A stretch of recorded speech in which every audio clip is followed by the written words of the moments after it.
Good afternoon. We have a quorum. The special meetings in the afternoon of the Finance Committee starts now.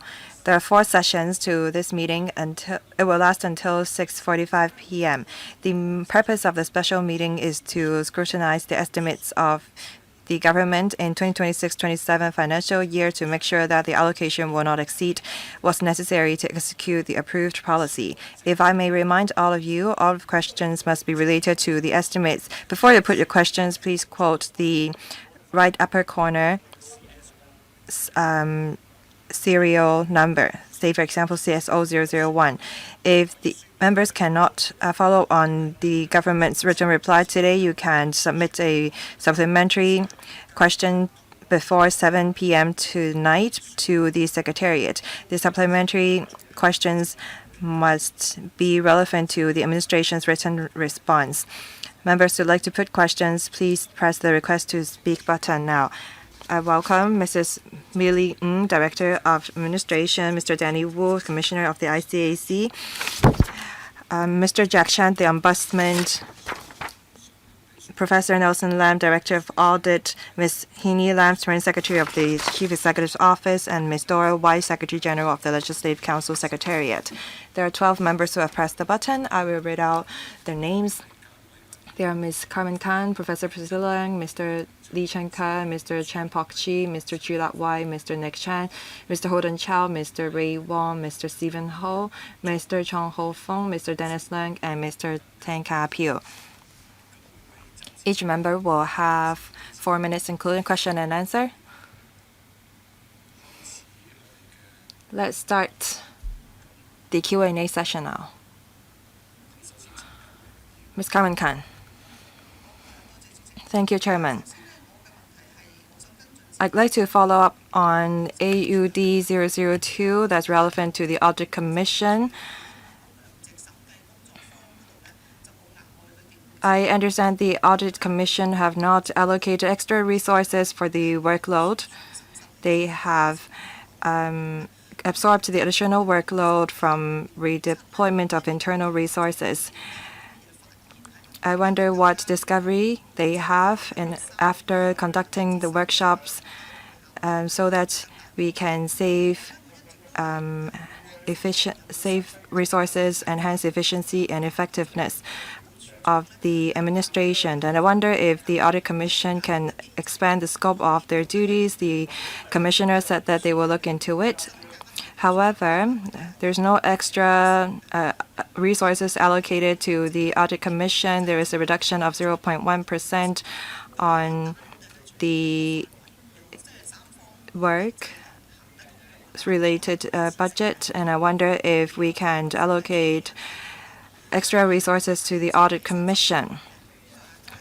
My second question, OMB 001. The Ombudsman have conducted 10 direct investigation operations.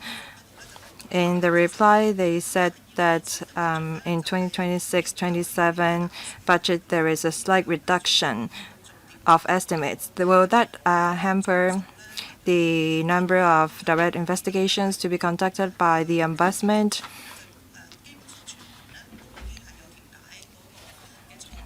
All of the staff of the Ombudsman have undergone training in terms of mediation. The Ombudsman have conducted over 1,100 cases of mediation. Do you have extra resources to enhance training for your staff? The Ombudsman, please. Or rather, the Audit Commissioner. I thank the member for her support towards our workshop on value for money audit. We see participation from different departments in our workshop. So in our reply, we have stated the number of participants we have for the workshop. We have made use of artificial intelligence to look into whether the purposes of a report have been met. The result was satisfactory, and some departments actively participated in our workshops. There were some departments and NGOs that did not participate, but we will not reveal the consequences. We don't usually disclose the information we collect. Please rest assured, regarding the information that we've collected, including the information of the independent committee, we will follow on them. Second, the administration is having a tight budget. We have to exercise discipline. So without adding extra resources, we try to complete the duties, and we're going to publish a report by the end of this month. We have covered some new topics, and we have been following what's happening in the community. It's not necessary for us to be allocated extra resources to fulfill our goals. Can you allow the Ombudsman to give a simple reply? Thank you. Direct investigation operation is one of our major duties. We will see a slight drop in terms of our resources, but we will increase the number of DI operations to be conducted. We used to have only 2 investigation teams. Now in July 2025, we now have 3 direct investigation divisions. We conduct 10 investigations last year. This year, we target to also mount 10 DI operations. When I took office, in the first year, we conducted 148 of such investigations. Before I took office, it was 106. This year, 280 suggestions were made. So that's double the number before I took office. In terms of mediation, we have dedicated much resources on it. 100% of our staff have undergone basic mediation training. 93% of them have undergone advanced training, and some of them have obtained qualifications, or rather professional accreditations as mediators. When I took office, we handled 187 complaints by mediation, 2024-25, 555, 2025-26, 1,145 complaints were resolved by mediation. All investigators are subsidized to undergone mediation training or even obtain relevant professional qualifications. Ombudsman, please be brief. Thank you. Next, Professor Priscilla Lang. Thank you, Chairman. I have questions regarding CS0012. That's a question for the Legal Aid Department. I'm glad that in 2025, 543 civil legal aid cases were granted approval for mediation.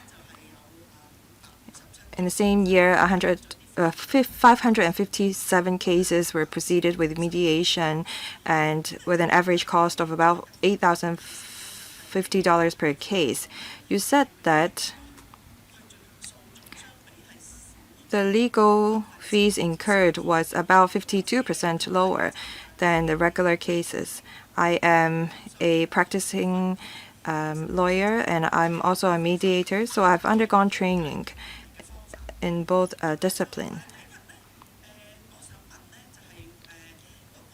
My first question, well, I asked whether you will proactively inform the litigant that there is a choice to undergo mediation.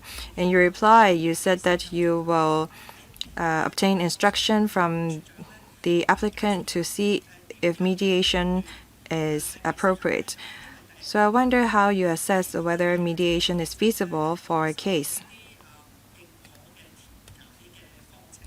I have undergone qualified or rather accredited mediation courses.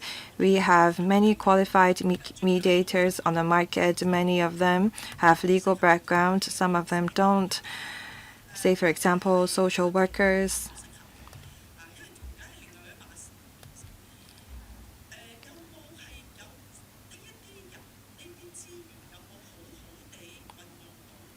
Have we made good use of our resources to resolve disputes via mediation? And I wonder if the legal aid department will invite more people to participate in mediation. Thank you. Director of Administration, or rather, Director of Legal Aid. Thank you, Chairman.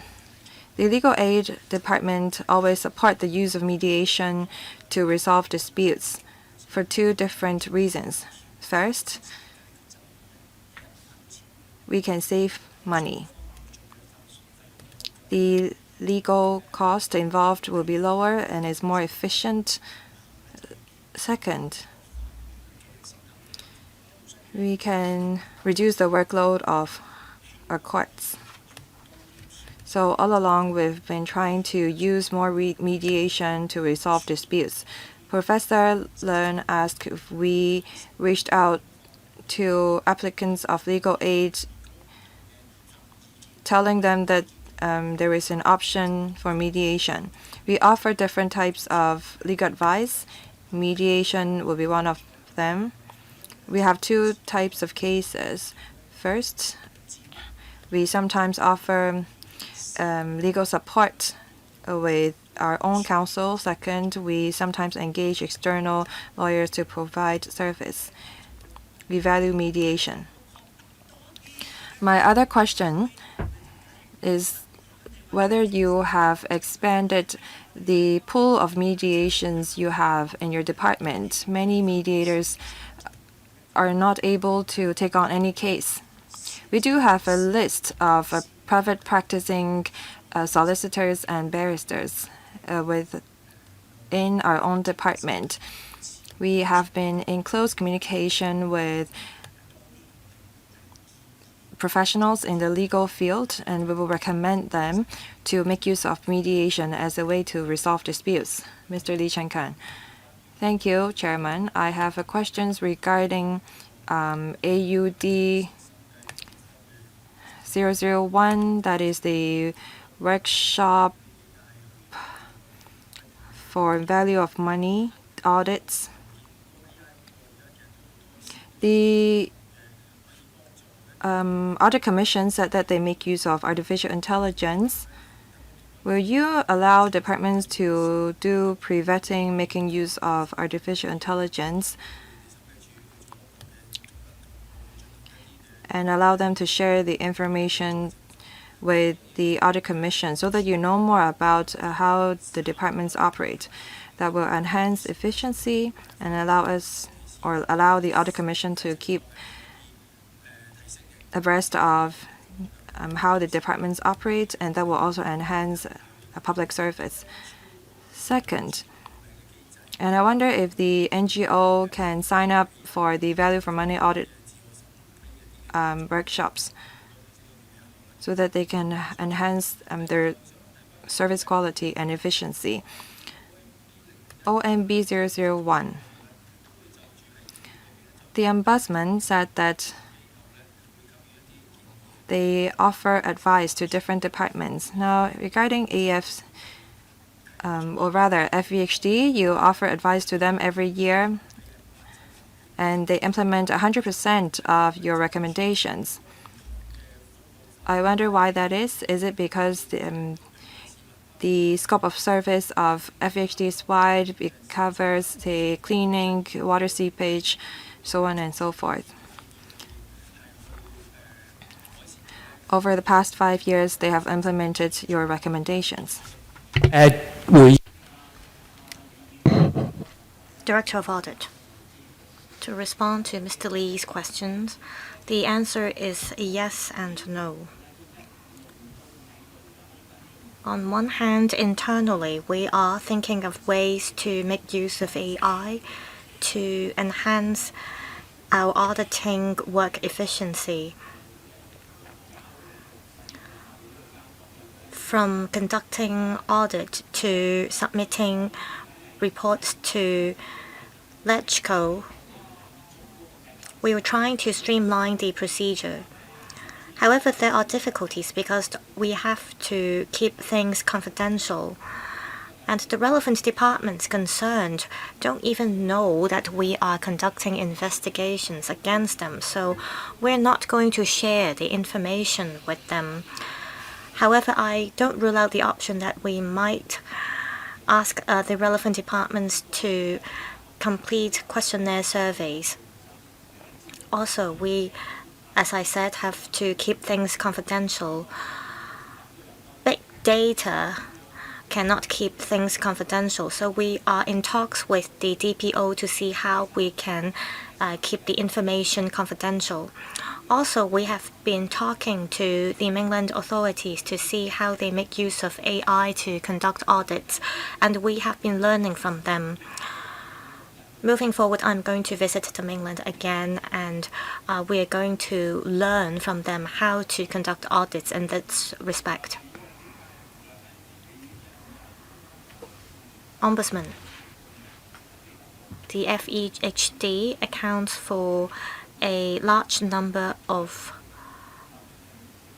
complaints. This is because they touch on a very wide array of areas, such as food and environmental hygiene. So they have to reach out to the public all the time. Last year, among the 1,145 successful investigations we did, 147 of them had to do with the FEHD, so they account for a high number of our investigations. And FEHD is a major department that is involved in our direct investigation operations. They are very cooperative and they accept all the recommendations we've made.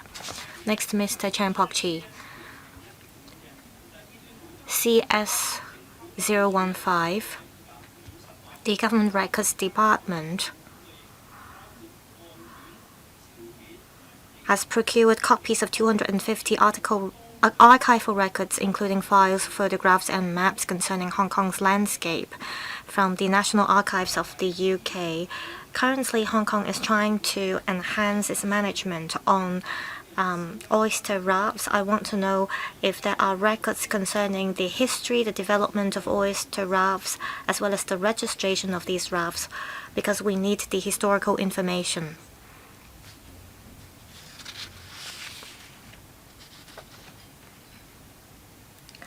Ms. Margaret Shah, Deputy Director of Administration. Thank you, Chairman. I thank the member for the questions. The government's record service attaches importance to our work on keeping archives and archival records. So we have been proactive in identifying records and archives with historical value, and we also have an established mechanism to work with and have exchanges with archives from other places. And we also keep in view whether they have the historical archives and records related to the history of Hong Kong. When we reach out to archives of other places, if we are of the view that they are keeping records of high historical value of Hong Kong and records that of the public interest, we would reach out to them. For example, last year we procured archives from the National Archives of the UK, and the archival records we procured have to do with the development and history of Hong Kong, and depending on whether these archives are keeping such copies, we want to continue to enrich our collection of archival records so that people in Hong Kong would have the opportunity to learn more about the history as well as the heritage of Hong Kong. Any follow-up questions? According to your official website of the Government Records Service, there are 6 criteria that you follow when deciding whether to procure certain archival records. I think we have to deepen the collaboration between Shenzhen and Hong Kong. We see problems with our management because oftentimes we don't have the historical records or the archival records. So I want to know if there are measures in place to maintain these records. Administration, perhaps I would supplement. Mr. Chen is asking about a very niche area, that is about whether there are dedicated or thematic records of a certain area kept by the Government Records Service. Perhaps I'll ask our colleagues from the GRS to have a further discussion with Mr. Chen after the meeting to see if we can share some of the records kept by the GRS from a certain area. Next, Mr. Chu Lap Wai. I'd like to follow on my own question, CSO 003, about Oasis. According to the administration's reply, Oasis reached out to over 500 enterprises last year, and 102 of them established presence in Hong Kong. That is 1 out of 5 enterprises established presence in Hong Kong, and that's very efficient. So that deserves our recognition. I have a follow-up question. In relation to the establishment, according to the paper, there are currently 23 staff. I want to know if the administration is making the maximum use of the establishment, and will the administration deploy more manpower to reach out to more enterprises to come to Hong Kong, and what will be the approximate estimates or costs? Also, will you conduct questionnaire surveys to study why the 400 or so enterprises decided not to come to Hong Kong? The administration last year rolled out the preferential policy packages, and I want to know if that would be helpful to attract enterprises to come. Lastly, I want to know if there is coordination or overlap of work between Invest Hong Kong and Oasis. In terms of the allocation of resources as well as the enterprises that they reached out to, are there any overlap as well? Anyone from Oasis? Thank you, Chairman, and thank you, Mr. Chu. First of all, I thank Mr. Chu for recognizing our work. Concerning the questions asked, according to our establishment in the coming year, well, perhaps I should first tell you that there are still vacancies in our department, and we're still hiring.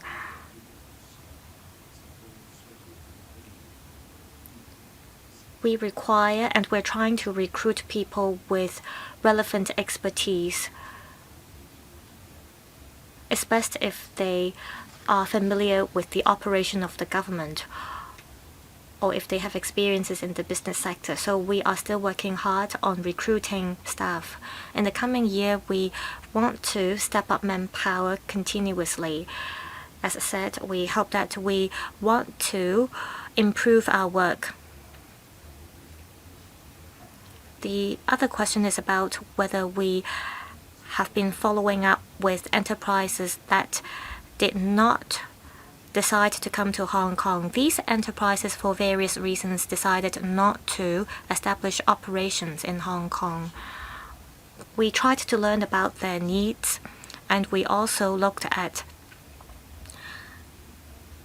the positive impacts to our industrial chains by bringing in these enterprises, that is, whether they would have a positive impact on our ecosystem. And we realized that within a short period of time, it might not be suitable for these enterprises to come to Hong Kong, so we are still making observations. Also, for other enterprises, they might be of the view that Hong Kong does not suit their needs, and they might have other considerations as well, but we continue to follow up with them. So to respond to your questions, we've been following up with these enterprises. Also, for the 102 strategic enterprises that have already established their presence in Hong Kong, they did not decide to come to Hong Kong on our first contact with them. For some of these enterprises, we continued to follow up with them for about 2 years, and at the end, they decided that Hong Kong suits their needs. That's why they decided to establish their presence here. Lastly, about our work as well as the work of Invest Hong Kong. Well, from our name, the Office for Attracting Strategic Enterprises, you would know that we focus on enterprises from 5 tech areas. And our scope is much broader than that of Invest Hong Kong. I mean, Invest Hong Kong covers a much broader scope because they also covers areas that are not related to technology.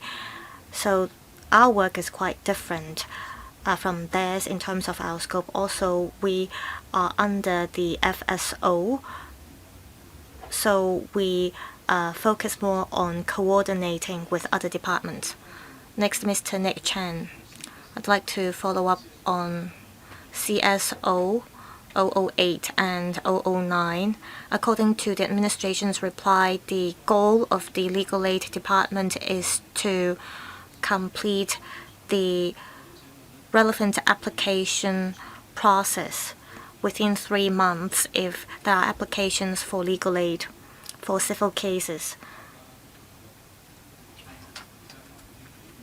I want to know the percentage of cases that meets the service pledge.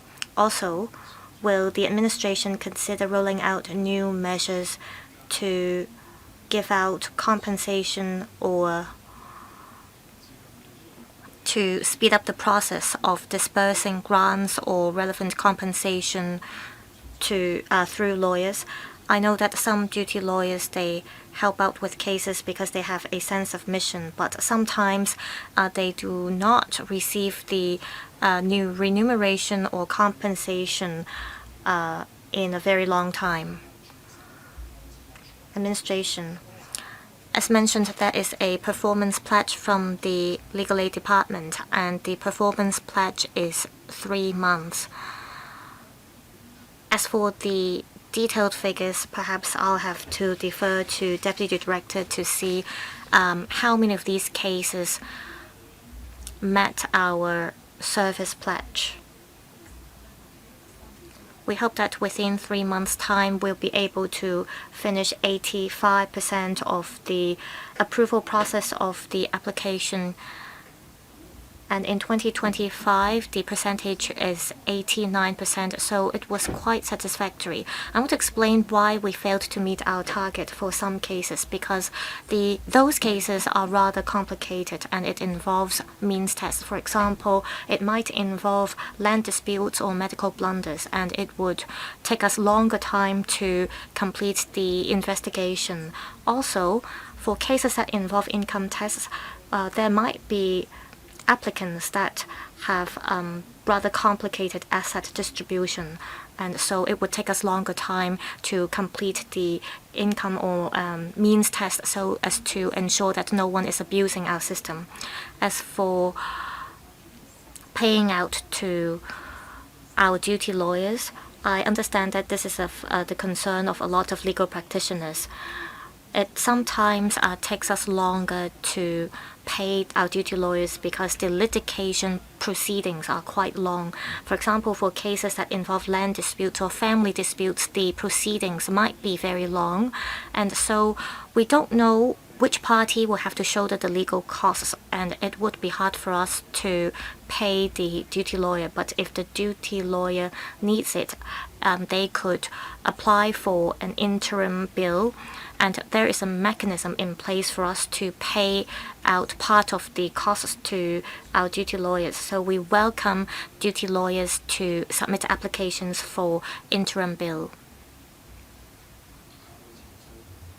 Next, Mr. Holden Chow. Thank you, Chairman.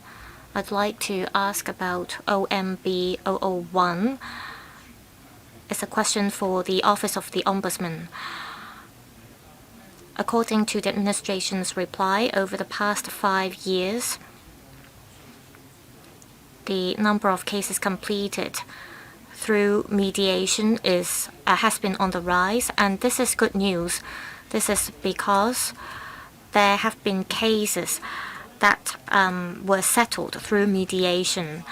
In 2023, there were 187 such cases. In 2024, the number rose to 550, and in 2025, the number exceeded 1,000 to 1,145. According to the administration's reply,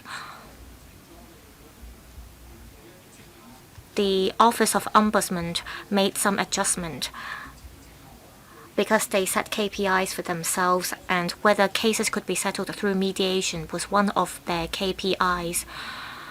Well, if this approach has been successful, would the Office of the Ombudsman consider encouraging other departments to make use of mediation when dealing with, for example, complaints?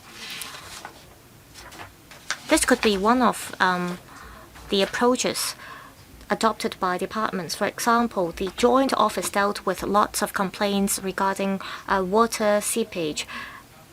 And if they could learn from the Office of the Ombudsman and resolve complaints by mediation, that would be great.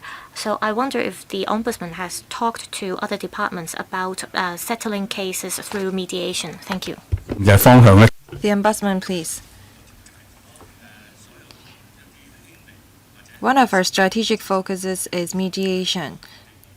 For complaints and in relation to maladministration, we try to resolve them through mediation. The year before the last, we resolved 187 complaints by mediation. Last year, the number have gone up to 555. Last year was 1,145. This shows that mediation has been very successful. We spent 10 days to resolve a complaint by mediation the year before the last one. If we conduct regular investigation, it usually lasts 3 to 6 months. Last year, we spent only on average 7.9 days on a complaint by mediation. We are not trying to engage in wrong findings by mediation. Let me give you an example. There is an elderly person who is a wheelchair user. They wanted to use an electric wheelchair, but because they live in a public rental housing, it's difficult for them to do so.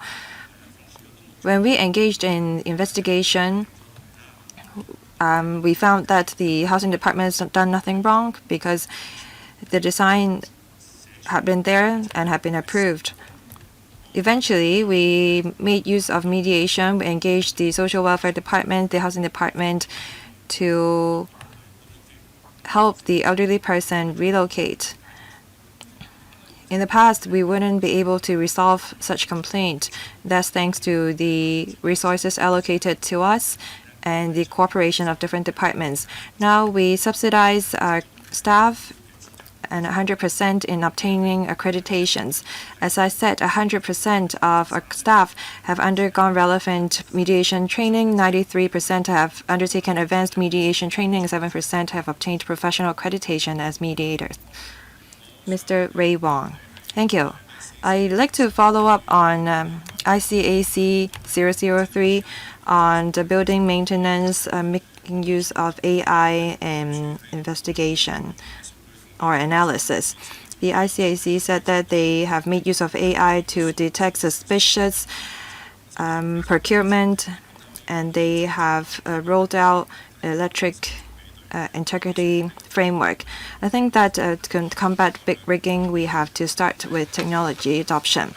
First, I think that we should build a Hong Kong version of the smart view system. The ICAC said that they have already made use of AI to detect big rigging.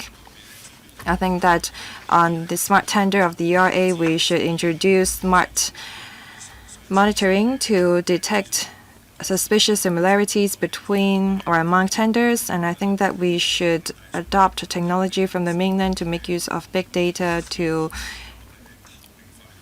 make the network of directors of construction company transparent so that we can combat big rigging. Second, we should resolve disputes relation to proxies instruments. The disputes regarding proxies cannot usually be resolved when owners' meetings are convened, and I think that we can record the audio of the meetings and generate automatically the minutes of the meetings so that we can look up the information, and that will lower the cost of the ICAC. The Commissioner of the ICAC, please.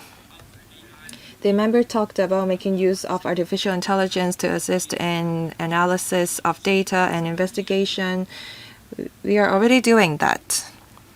And we have been working with different departments, including the Urban Renewal Authority, on how we can make use of big data and technology to streamline our work. The volume of documents that we have for investigation is huge, and it's prone to human errors. AI is developing very rapidly.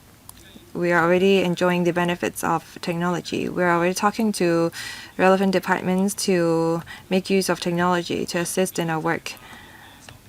Now, regarding proxy instruments, we detected problems with it, and now we're already talking to some relevant departments on possibility of legislative amendments to lower the risk of corruption.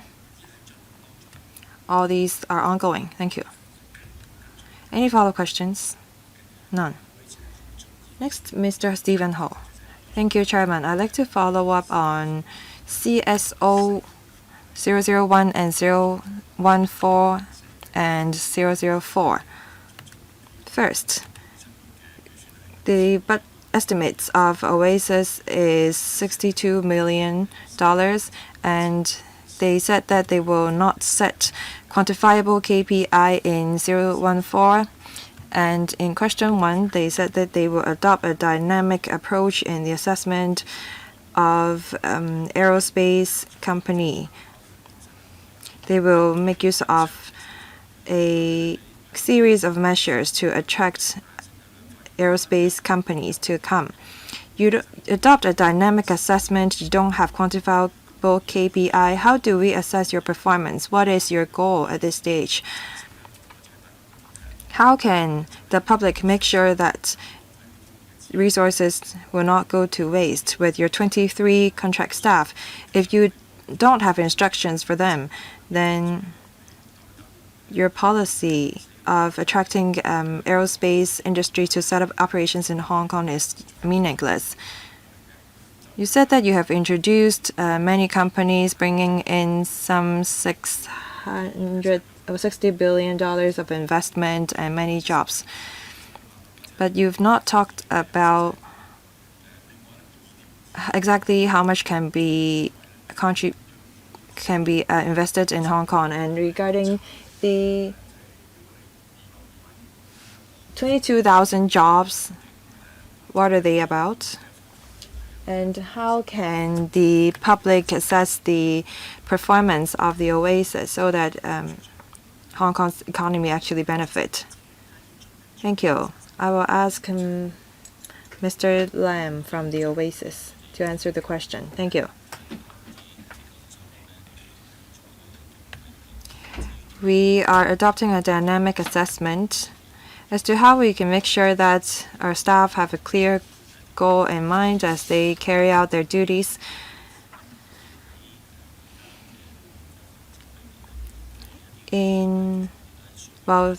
For enterprises in the 5 key industries, we ask them to be in a frontier technology field, and they have to be the leaders in their respective sectors. We have different assessment criteria. For enterprises in the mainland, they have to be state recognized. Many of them are listed in the mainland stock market. Some of them should be of a certain scale in terms of their business. For overseas companies, if they're listed, we look at their market capitalization or valuation, and if they are not listed, we look at the assessment of their company value. We look at their report, their market shares. All these are the information that we look at.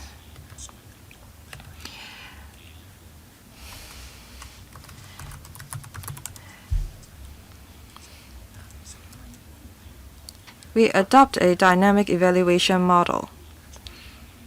If we set a hard target on the number of jobs to be created or the level of investment, well, I'd like them to answer about the $60 billion and the 22,000 job question. Please be succinct. How many jobs have been created? Or have 22,000 jobs been created? Well, that's a 5-year plan. We regularly follow up on the goals that have been fulfilled or met as at end last year. In general, the targets have mostly been met. Please rest assured we will continue to follow up on the investment they've made and the number of jobs they have created. I hope that they will supplement with the number of jobs that have actually been created. Mr. Chong Ho-fong, thank you. I'd like to follow up on CSO 002, 005, and 006. 3 questions. These 3 questions are in relation to the Office of Former Chief Executives. Now the office is relocated to a government premises that solves the problem of rent, but not the duplication of structures. Now we have to create a new office for a new former chief executive, and we have to hire a team of staff. As time goes by, we will have more and more former chief executives. If they are to run separately, given the high renovation cost and administrative fees, the expenses to be incurred will be huge in the future. It is said that the office of the former chief executive spent some $4 million on rent, some $10 million on operation. The roundtable have been asking about whether we should review the relevant mechanism. The administration said that they will continue to execute the recommendations set out in the report of the Independent Commission on Remuneration Package and Post Office Arrangement for the Chief Executive of the Hong Kong SAR. This report was written in 2005, but actually the Commission recommends setting up an office that serve all of the former chief executives of the Hong Kong SAR. And the Commission also said that we need to review the entire arrangement after the mechanism have been running for a few years. I wonder if why you don't follow such a recommendation of the Commission. Thank you. We have replied to the members' questions. In a reply, the SDR government has all along been adopting the report of the Independent Commission on Remuneration Package and Post Office Arrangements for the Chief Executive of the Hong Kong SAR to offer support to all former chief executives by offering them office and administrative support. All former chief executives are carrying out important duties for the Hong Kong SAR, given their people network internationally and with the mainland authorities. They would be of great help to the Hong Kong SAR. They will continue to serve Hong Kong by telling good stories of Hong Kong. So we are of the view that we should continue to offer administrative support by adopting the recommendations set out in the report of the Independent Commission. This is something that we should do, and this is necessary. We don't have any plan to reduce such support on protocol-related and other activities. As we mentioned in a reply, the manpower and administrative support that we offer to the former chief executives is very basic. Every former chief executives have the support of only 3 staff members. If we don't take into account the motor driver, they only have 1 secretary and 1 clerical officer.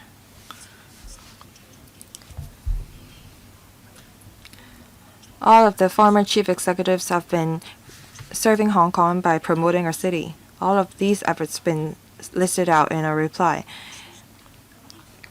We try to accommodate the office in our own premises. We'll continue to make good use of the resources.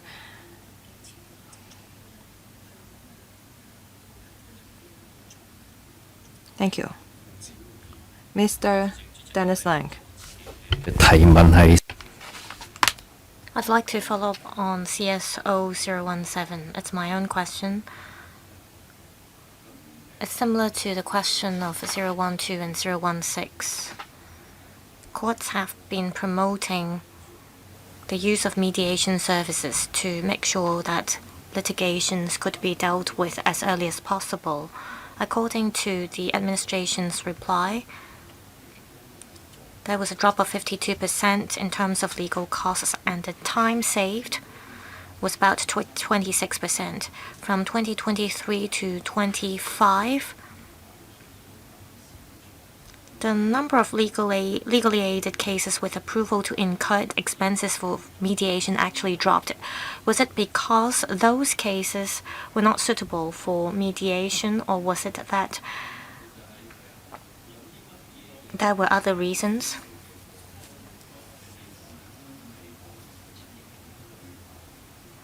Moving forward, how will you continue to proactively promote the use of mediation so that court resources could be allocated more efficiently, so that there won't be a waste of public money? Legal aid. I thank Mr. Dennis Leung for the question. The first part of the question is about why there's a drop in terms of the number of legal aid applications, but at the same time, the number of legally aided cases with approval to incur expenses for mediation dropped. We cannot adopt the same lens for all cases. There are straightforward civil litigations. There are also cases that are more complicated, that involve a professional misconduct or other kinds of disputes. So we cannot simply rely on the figures to explain why there are cases that we could make use of mediation and others we cannot. So mediation, I believe, is a very effective way to resolve disputes, I think, according to our consensus. And mediation is a very effective means to resolve legal disputes. So I will continue to remind my colleagues to consider making use of mediation. This will not only save money, but also save court's time. As to how we can further promote the use of mediation, well, this has to do with education. We will try to explain to applicants about what mediation is. As mentioned, one of the key of a mediation is that we have to have the agreement of both parties. If one party does not agree to settle the case through mediation, we would not be able to adopt mediation. So public education is the only way to promote mediation. Chairman, I think mediation requires the agreement of both litigation parties. Only one party agrees to use mediation would not make it work. I think mediation would help us save resources. In the future, will the government put in place measures to ensure that there are more cases in which both parties of litigation would be willing to adopt mediation? Director? Well, from the policy perspective, we would definitely continue to promote the use of mediation. We will tell people that it is a way that can save money, save time, and thus can be a very effective means to resolve disputes. This is also the government's policy to promote mediation, not just the policy of the Legal Aid Department. Next, Mr. Bill Tang. I'd like to ask about ICAC 002, that is the ICAC's way of handling cases regarding corruption involving building maintenance. From 2021 to 2025, there were in total 987 such complaints, and number of people arrested were 168. That is, in the 987 complaints, 168 people were arrested, and there were 138 prosecutions, and those officially convicted within 5 years' time, there were only 9. Complainants are very concerned about this kind of cases, but within 5 years' time, only 9 people were convicted. So, what kind of situation do the figures reflect? Is it that corruption is a highly insidious crime, and that's why it's hard for the administration to institute prosecution? Or is it that members of the public thought too much, there were actually no malpractices or corruption? I want to know the views of the commissioner. There were so many complaints, but there were so few people who got convicted. So what are the reasons behind?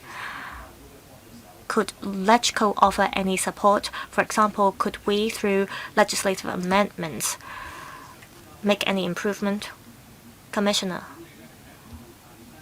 building maintenance or building management is a livelihood issue. After I have assumed office, I've been very concerned about this issue.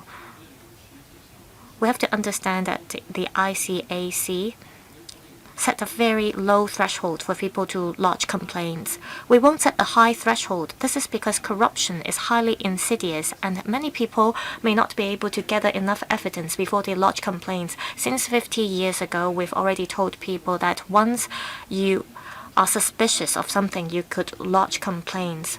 We have got a very high number of complaints, but sometimes it involved misunderstandings or misconceptions. Say we have 100 complaints, and 80 of them we would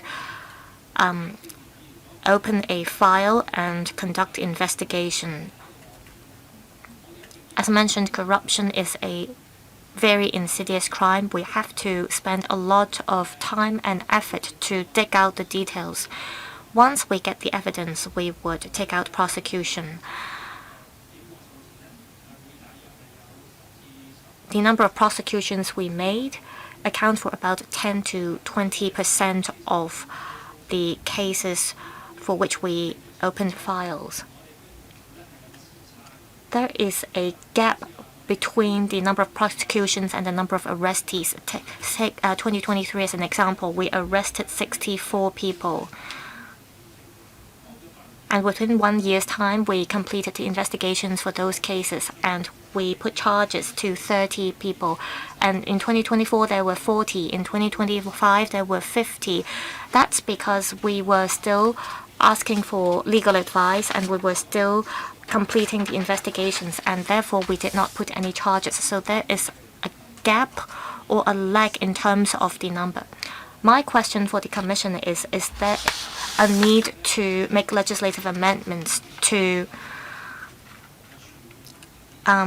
tackle the unscrupulous people?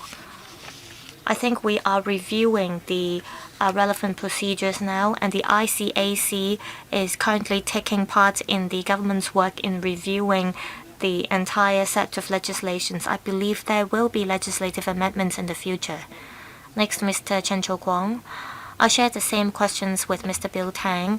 I'd like to ask about ICAC 002. Just now the Commissioner said they set a very low threshold for people to lodge complaints. However, is there a mechanism in place for you to at least establish a case or investigation? For those who are being investigated, they are already being punished. It's because they are being investigated by you. Also, do you have the relevant KPIs? Say, do you have the number of housing estates involved in your KPIs? Are there statistics showing that your approach of early intervention is actually effective? Commissioner, on our strategy of making early intervention, we wouldn't set any KPIs. This is because we look at every single case. The key lies in that we would look into the complaints, and if during the initial stage of an investigation we already feel that it has to do with a person who is suspicious, and if the relevant maintenance works have not been outsourced, then we would make early intervention.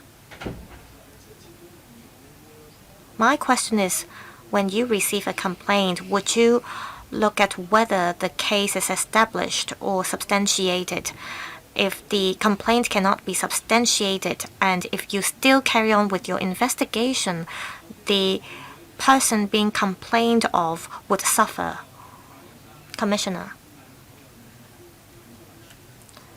Mr. Yao leads all directorate officers, and they hold meetings to look into complaints. A lot of times the complaints we get only involve 1 to 2 sentences. There's a lack of details of the case. And for these complaints, we would screen them out. Well, the member has been a police officer, so you would understand that we must conduct an investigation when we receive a case or a complaint. We wouldn't just take into consideration the feelings of the person being complained of, but please rest assured, we wouldn't launch an investigation without any evidence. This is because we have limited resources within the ICAC. We would definitely focus our resources on more suspicious cases. Next, Mr. Perry Yu. Thank you, Chairman. I'd like to follow on my own question. The number is CSO 015. It is about the GRS's efforts in launching public education. I see that in the GRS's website there is an exhibition that celebrates the 80th anniversary of the victory of the war against Japanese aggression.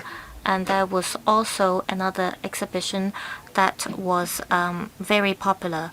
And according to the website, the GRS would continue to launch education publicity campaigns. I want to learn about the coordination between the GRS and other government departments.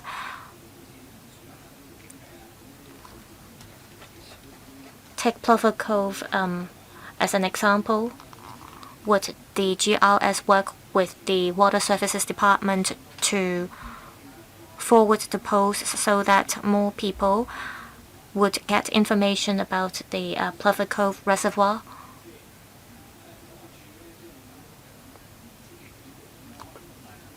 Also, would the GRS more proactively work with the Antiquities and Monument Office? We have lots of statutory monuments, and will the GRS work with government departments by sharing their archival records and display these archival records in public exhibitions so that members of the public can have access to these valuable archival records. Thank you, Chairman. I thank Mr. Yu for the question. In recent years, the Government Records Service have been promoting actively archival records. We've organized workshops so that more people learn about the history of Hong Kong. We definitely have been working with other departments. 1 or 2 years ago, the GRS has staged a dedicated exhibition on the history of traditional marriage in Hong Kong.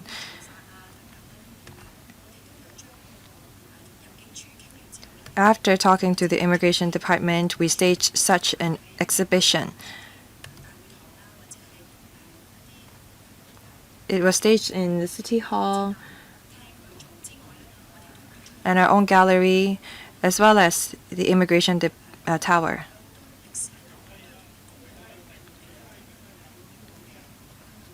Some of the archival records have to do with public works.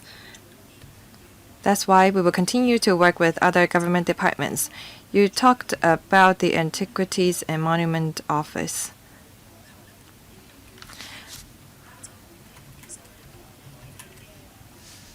We will not just work with Hong Kong archival or record service, but also those on the mainland. Mr. Chan Yong. Thank you, Chairman. I'd like to follow up on 2 questions. First, ICAC 001 and CS 014, Ms. Carmen Khan's question. I am a member of the ICAC committee. In 2026, I see that the Hong Kong IAAC have been organizing international training programs.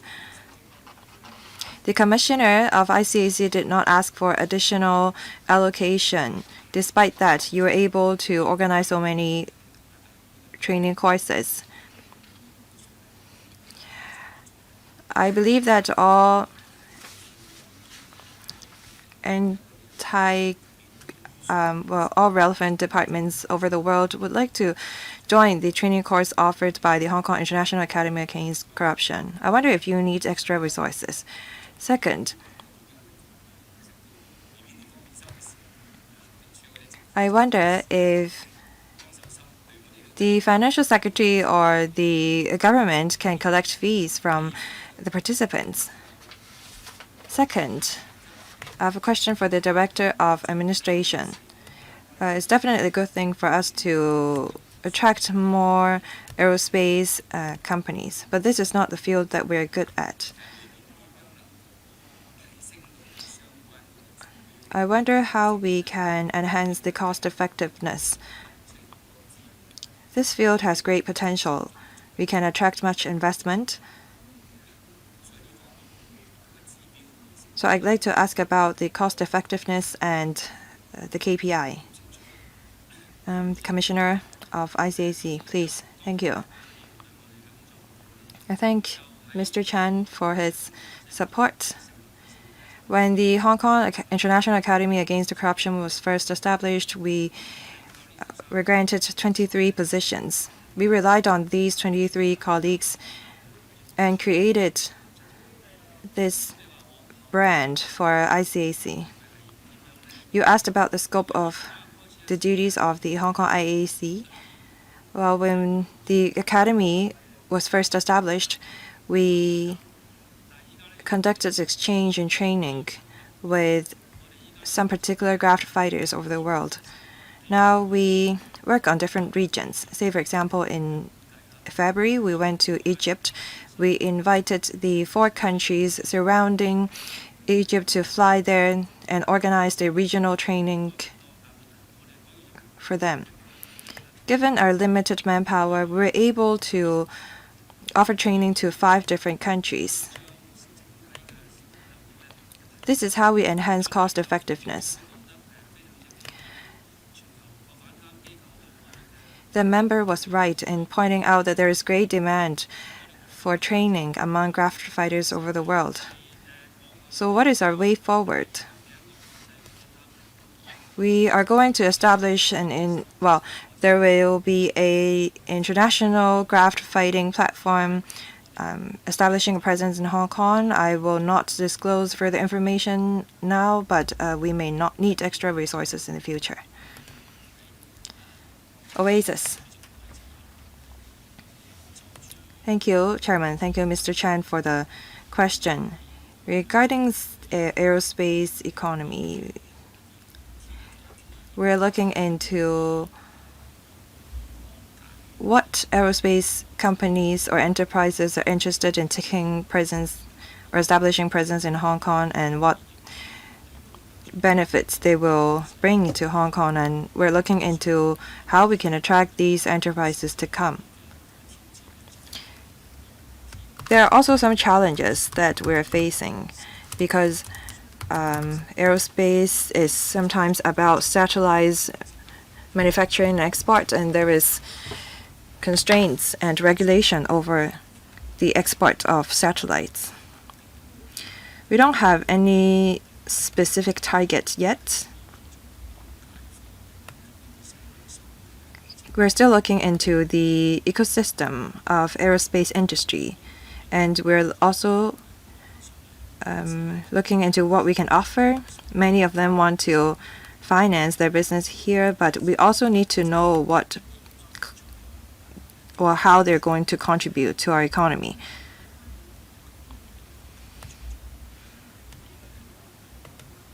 Hong Kong is attractive to these enterprises for our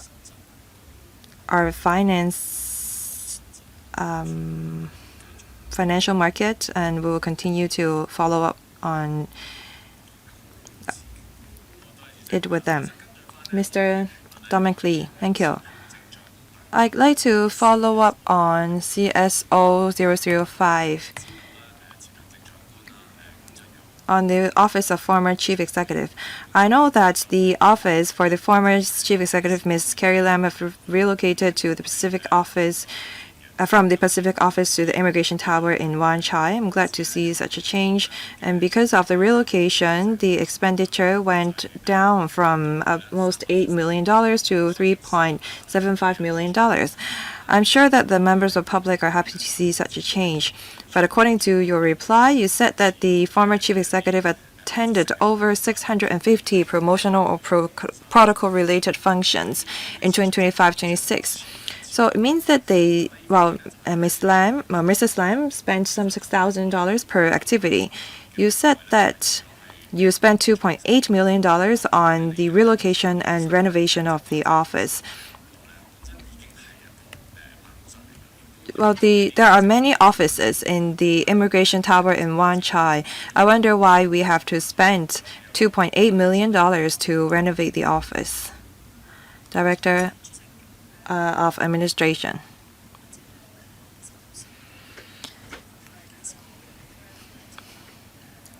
As I've explained just now, every former chief executive continued to serve the Hong Kong SAR, given their international and national people network. They will continue to tell good stories of Hong Kong, and they will continue to promote Hong Kong. And we therefore continue to offer administrative support to all former chief executives according to the recommendations set out in the report of the Independent Commission. The promotional or protocol-related functions performed by the former chief executive cannot be quantified. So I don't think that we should quantify the effectiveness of the activities. If you ask for numbers, we are going to offer you them, but I don't think that we should assess the effectiveness of the functions they attended by numbers. The support that we offer them were very basic. Before you came in, I already said that the support we offered all former chief executives include only one secretary and one clerical officer, if you don't take into account the motor driver.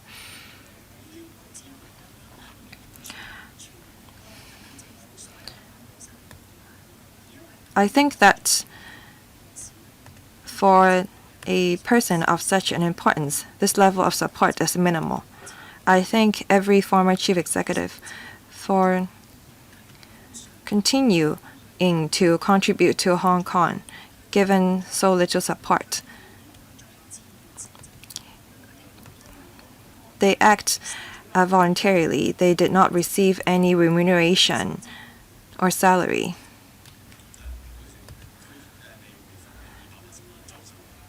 She hasn't replied to my question on the $2.8 million on renovation.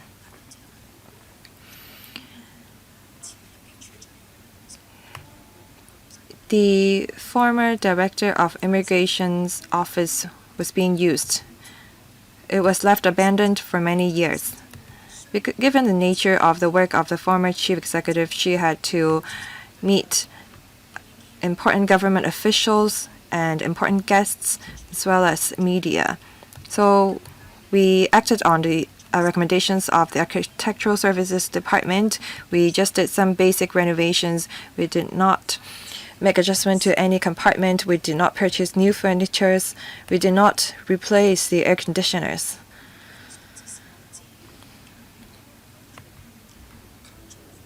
The design was frivolous. Mr. Zhang Hofeng, I fully agree that we need to support former chief executives, but according to the report of the independent commission, we need to review the arrangement. It seems that you only follow the report when you spend money, but you don't follow the recommendations in the report that there is such a need to review. We are going to have more and more former chief executives in the future. When important government officials come to Hong Kong, they are probably not sure which former chief executive to reach out to. Maybe we offer support to the 3 or 4 former chief executives. We need to set a limit so that we have a better grasp as to how much we're going to spend on our former chief executive. We need to control the number of former chief executives we support. Director of Administration. Like other government policies,